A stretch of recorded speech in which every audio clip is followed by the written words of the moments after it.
Hello, I'm Boater. I need to wash my glasses off. And we're gonna cook something. They're filthy. Yeah, I see that all in of a the sudden light. you're like, I yeah. was like, oh. I'm like, that's not good. It's gross. Hey everyone, I'm Boater. I'm Jen. Jen's got something else for us. It's another New Year's. It's another guest episode. Let's cook something.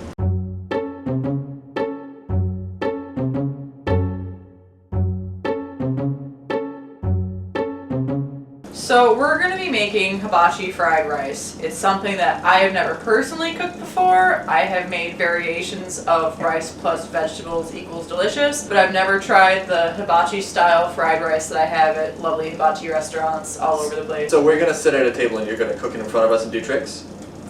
I could probably drop it on the floor for you. This will be really cool to kind of compare and contrast to last week's Vargas stir fry. So here we go. Hibachi, what, steak and rice you said? Yes, steak it's me steak and fried rice and vegetables. Cool. Ingredient board, what do we need? 4 cups of cooked rice, 2 cups uncooked, 2 eggs, butter, garlic, carrots, 1 onion, 1 pepper, snow peas, Or snap peas, whatever you call them. Sugar peas. soy sauce, salt, pepper, sake. Cool.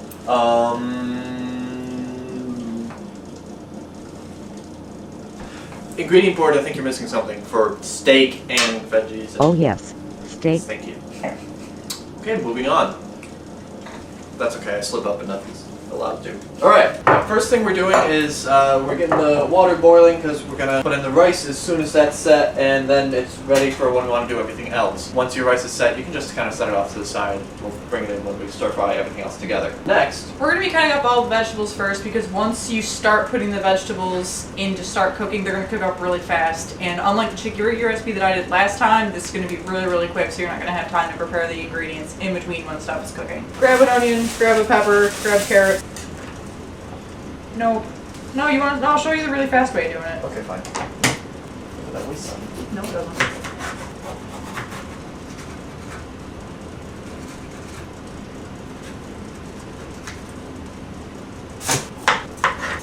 And then you just cut that into strips and cube them. And you do the same with these. Oh, did you see that? We're not getting another close-up. We only have one cover. That water's boiling, so I'm tossing in the rice. Someone never got an invite to a New Year's party, so we're gonna... Hey, just wanted to let you know you're getting a call from the set of Boater Cooks Something. Ah, and the phone just fell on the food.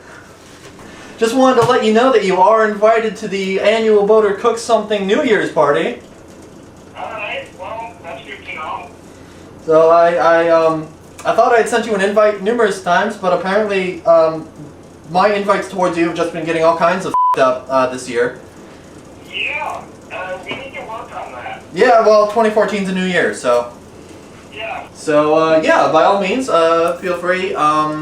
Anytime you want to show up after 2 o'clock tomorrow is awesome. Alright, I'll let you know. Alright, cool. See you, man. Alright, I'll talk to you later, man. Yep, bye. Bye. Just to clarify, that we're not doing this for the New Year's party. We're doing the Viggies, chicken Viggies again, same as last year, but, you know. Anyway, Peas and carrots. peas and carrots. What do you do to the peas? I trimmed the ends and then I cut them in half just because this little part on the end here may not taste very good. We've got like a 1 pound package of baby carrots here. Do we do the whole thing? Half the thing? No. You just kind of eyeball it so that it's about the same number of carrots as other ingredients. And then you cut them up really small. Is that really small Like enough? slices. Okay.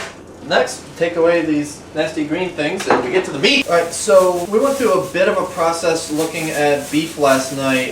You want to just kind of summarize that for us? What do you kind of look for when you're thinking of beef to stir fry? I look for something that's relatively thick so I can get cubes instead of slices. A lot of butchers will cut the meat really thin because it cooks faster that way for variety of way that people end up cooking their beef. I'm not really much of a butcher, so I don't know the exact cut that you would need. But look for something relatively thick without a lot of marbling. Meat! There's really not a whole lot of trimming that needs to be done to it, actually, which is kind of a nice part. If you do have excess fat, definitely trim that off. And then you just kind of chop it into little cube pieces. So you want a big wok for the vegetables? Yeah, and then another pan for the meat. Cool. This good for the meat? Yeah. And this is the big one. Yep. done? Yep. Cutting's done. And then what's next? Washing the hands. Washing the hands, that's what's next. We're gonna cook up the egg first. Egg first. We're basically gonna end up scrambling 2 eggs in the pan, and then after those are done, we'll set them aside. Oh, that is some softer butter than I anticipated. There we go. Like a hot knife through butter. That wasn't that hot. Also, technically, this is margarine. That would be why it cut very easily. I thought I put you away, trash can. And we scramble 2 eggs. Oh. Should I start getting the meat ready? Sure. You can start heating up the pan, and then we're gonna end up cooking that with some soy sauce. A little bit of oil in the bottom? Yeah. I added a bit of pepper and salt to the eggs, just because I like having a bit of salt and pepper in the egg, and I think it has a nice taste. Cool. Basically, I'm just going to keep mixing this around until everything cooks nice and evenly. Yep. Making sure not to slide that too much. You can also add some soy sauce. Yes, please. So, what sort of stir-fry recipes have you made before? My dad isn't really a big fan of Asian food. Our dad, I should say, is not really a big fan of Asian food. So instead of a typical like stir fry with Asian kinds of sauces, I made rice, chicken, snow peas, onions, and peppers, and I threw in a tomato at the end just to get it warm with Italian dressing, as opposed to soy sauce or sesame oil and other kinds of tasty Asian ingredients. Okay, so kind of an Italian stir-fry. Yeah. As weird as that sounds. Beef is starting to brown, but it's still got plenty of ways to go. So, while that's working, the butter that's left over is dropped back into the wok. I'm doing a play-by-play here. Got a little whoop-whoop over here. And you add in your onions and your carrots. Well, it's starting to smell good. I say that, but it's steak. It's always going to smell good no matter what you do it. I added in a bit of pepper right now with the onions and carrots just because you can add it in at the end, but I like it to kind of cook in more with the food, so I added it in with some of the food that would be cooking the longest. You could add it in with the steak as well, either one. And these just cook until the onions get soft? Yeah, basically, that translucent, the onions are cooked look. The onions are cooked. Well, I don't know how to describe it besides that, oh hey, the onions are cooking. Alright, so these end up looking pretty good. They're pretty translucent. Now that I think about it, I should have added in the garlic earlier, but I completely forgot about it. So we're going to add in garlic now. Garlic time! Just slopping in the garlic. Yeah. Does it go in the same time as the onions and carrots, or do you, That's when I usually throw it in. Just kind of mix it in now. It won't be as cooked down, but I'm sure it'll be just as good. Now we add in the sugar peas and the green pepper. What is, you do something with that. Once your beef is cooked, you can either, turn it off or turn it down very low if you want to try to just keep it warm. If it's anywhere between like rare and medium is when you're going to want to pull them off the heat just because it will kind of continue to cook. The next is just kind of like chop up your egg a little bit so that you don't have giant scrambled chunks, and you add it in at the same time as the rice. At this point, I think our veggies are pretty much done. You don't really want to cook them down too much, you just kind of want to get them hot and a little bit cooked and a little bit soft. But the greens that we added in, you want really for the crunch more than anything else. I'm going to be adding in the rice and the eggs. Would you like to assist me and dump the egg in here? Yeah. And now we can add in the soy sauce and the sake. And this is just kind of a taste sort of a deal. Do you have an estimate as to how much you put in, just to give people an idea where to start? Probably a few tablespoons. And enough soy sauce for color to start.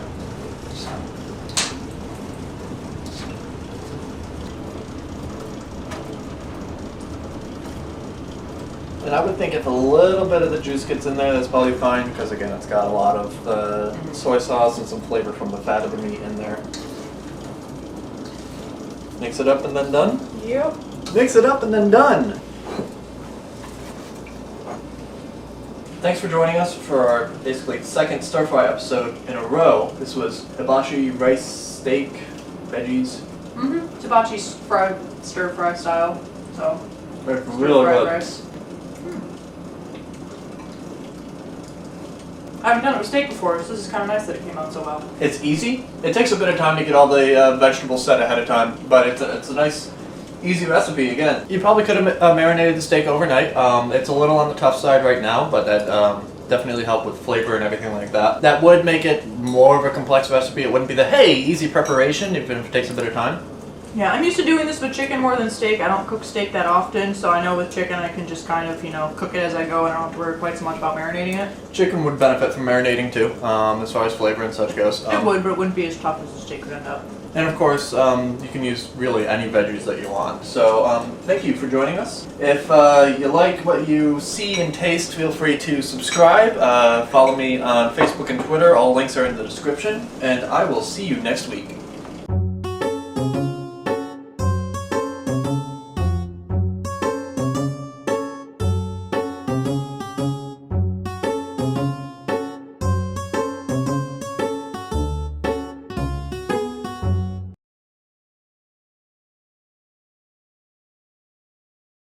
How about the next time we make Riggies, we use reduced fat Parmesan style grated topping? Get the fuck in there.